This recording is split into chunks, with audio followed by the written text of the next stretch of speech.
Pemirsa, lagi-lagi makanan impor membuat masyarakat resah. Usai anggur muscat yang disebut mengandung residu bahan kimia, kemudian lasiao dari Tiongkok mengakibatkan keracunan karena mengandung bakteri Bacillus cereus. Padahal sudah mendapat izin edar dari BPOM.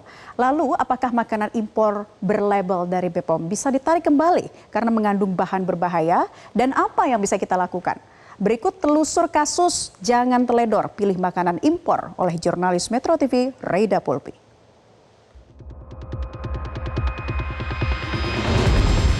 Kita ini bangsa instan kan gitu. Seringkali makanan-makanan instan yang pedas, yang macam-macam itu kemudian menjadi pilihan.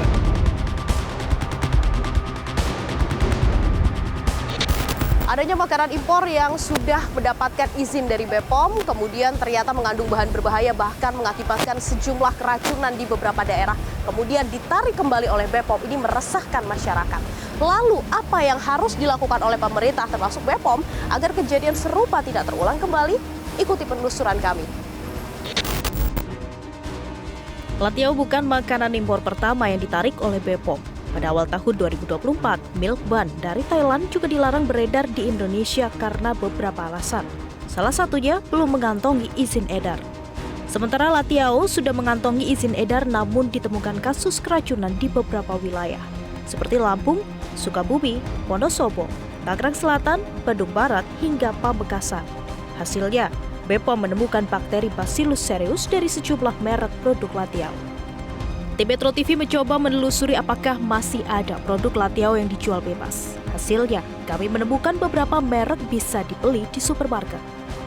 Jadi pemirsa, saya sudah coba ke supermarket yang menyediakan makanan impor dan ternyata masih ada yang menjual Latiao. Meskipun ini bukan merek yang dikeluarkan oleh BPOM, ini mengandung bahan berbahaya.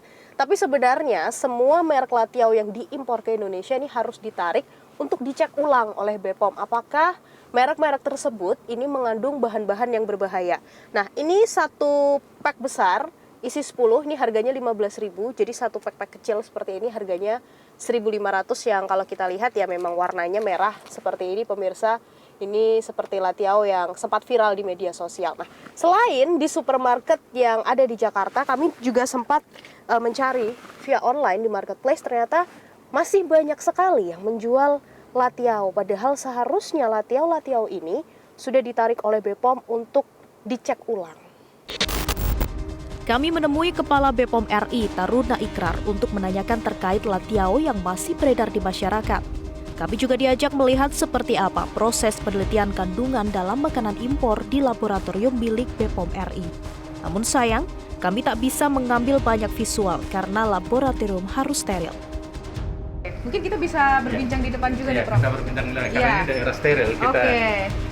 Kita biarkan teman-teman bekerja. Iya, jangan ganggu mereka. Prof, kemarin Latiao itu saya dapat informasi sudah ditarik oleh BPOM. Saya mencoba ke supermarket, ternyata saya masih menemukan ada beberapa merek, ini salah satu merek. Mungkin boleh dijelaskan, Prof, untuk Latiao sendiri ini memang semuanya ditarik atau hanya merek-merek tertentu? Begini, Latiao itu ada 72 yang punya nomor izin edar. Iya, termasuk ini sudah ada BPOM-nya. Ya, dari 72 itu ternyata yang didistribusikan di Indonesia adalah 6 jenis. 6 jenis. Nah, dari 6 jenis itu yang terbukti mengandung bakteri Bacillus ada 4. Sekarang kita amankan dan kita minta tarik itu sekitar 1,6 juta pieces. Ya, termasuk yang ini juga kita minta amankan. Amankan untuk sementara, jangan dijual. Jadi ini kalau didapat di peredaran seharusnya dia tidak dijual. Itu kan tanggung jawab untuk ini bukan hanya di Badan POM, tapi tanggung jawab importir. Karena kan pada saat dia mengesahkan untuk mengajukan pengesahannya di kami, mereka kan kalau high risk, kita harus datang melihat cara pembuatan pangannya ke sana, kita cek. Tapi kalau dia low risk, ini didaftar sebagai low risk. Itu berarti bukan tak mungkin makanan yang sudah memiliki izin edar bisa ditarik kembali karena mengandung bahan berbahaya. Ternyata pemirsa, selain latiao, sebelumnya ada sejumlah makanan impor yang masuk ke Indonesia namun mengandung bahan berbahaya sehingga harus ditarik kembali oleh BPOM. Ada milk bun dari Thailand, kemudian ada sederet makanan-makanan lainnya yang sempat beredar, kemudian ditarik bahkan harus dimusnahkan oleh BPOM. Nah, apa yang bisa Anda lakukan sebagai masyarakat sebelum mengkonsumsi makanan-makanan impor tersebut? Jangan lupa untuk lakukan klik, yakni kemasan, label, izin edar, dan kadaluarsa. Kemasan harus dipastikan tidak rusak dan dalam kondisi yang bagus. Kemudian label harus menggunakan bahasa Indonesia, baik komposisi, kemudian perhatian atau warning apabila Anda mengkonsumsi makanan tersebut dalam jumlah banyak, ini juga harus dalam bahasa Indonesia. Izin edarnya juga harus jelas dan kadaluarsanya ini juga harus dicantumkan. Meskipun makanan tersebut kemudian di-packing atau dikemas lagi dalam kemasan-kemasan yang lebih kecil, nah klik ini juga harus memenuhi syarat sebelum Anda mengkonsumsinya. Nah, kemudian kenapa masih saja di Indonesia makanan-makanan impor ini ternyata masih banyak yang mengandung bahan berbahaya kemudian ditarik kembali? Atau kenapa pemerintah masih kecolongan? Sementara Ketua Badan Perlindungan Konsumen Nasional Mufti Mubarok menyebut bahwa perlu pengawasan lebih ketat terhadap makanan impor yang masuk ke Indonesia. Jadi memang dalam konteks preventif, pencegahan itu memang penting kan gitu, karena produk-produk ini kan kadang-kadang sudah berizin dan kemudian dalam proses produksinya bisa-bisa juga berubah kan gitu. Ini siapa yang tanggung jawab kan gitu? Yang paling penting adalah pramarket, artinya barang-barang yang beredar ini yang kemudian harus ada pengawasan ekstra kan gitu. Sampling harus dilakukan oleh BPOM tiap kurun waktu tertentu, misalnya seminggu, 2 minggu, karena banjir produk dunia ini nggak bisa kita antisipasi. Nah itu sesungguhnya BPOM perlu menambah pengawas-pengawas pada konteks barang-barang yang beredar ini, karena nggak mungkin hanya izin, kemudian izin edar, kemudian dicek, dan kemudian makanya kami menyarankan dari BPKN agar uji labnya itu kedua belah pihak, artinya dari pelaku usaha juga melakukan uji lab. Hal senada disampaikan oleh Kementerian Perdagangan RI. Kalau bicara makanan impor, memang dari sisi regulasi kita itu Kementerian Perdagangan itu menerbitkannya melalui LS, laporan surveyor. Tetapi tidak hanya Kementerian Perdagangan.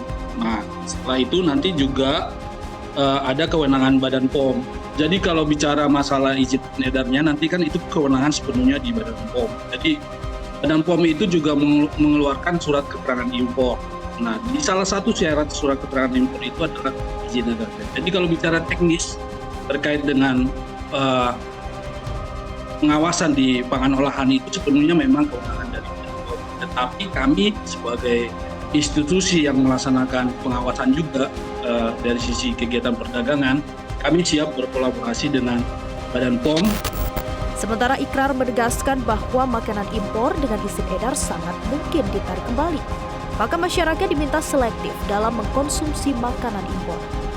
Tapi memungkinkan berarti Prof, ketika kita lihat misalnya di sini sudah ada tanda BPOM-nya, tapi ternyata dia mengandung bahan berbahaya, itu sangat memungkinkan? Sangat memungkinkan.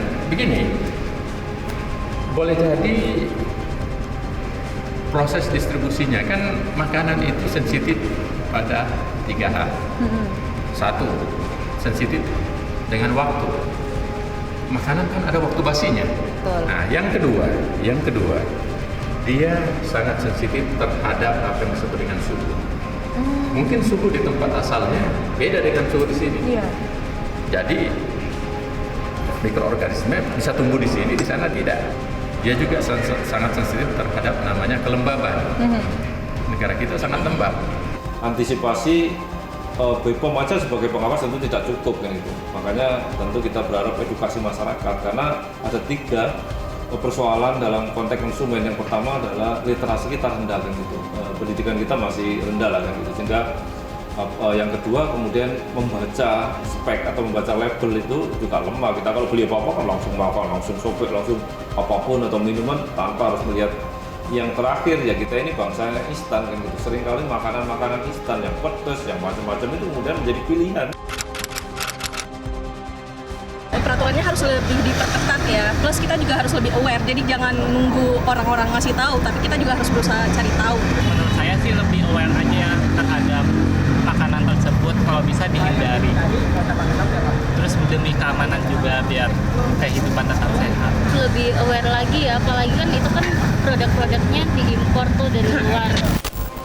Jadi ternyata pemirsa banyak alasan kenapa makanan-makanan impor yang sudah mendapatkan izin dari BPOM harus ditarik kembali karena mengandung bahan berbahaya. Salah satunya adalah bagaimana proses distribusi dari makanan tersebut.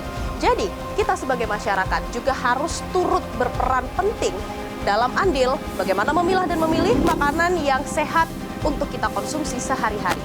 Dari Jakarta, Tim Liputan Metro TV. Jelajahi cara baru mendapatkan informasi. Download Metro TV Extend sekarang.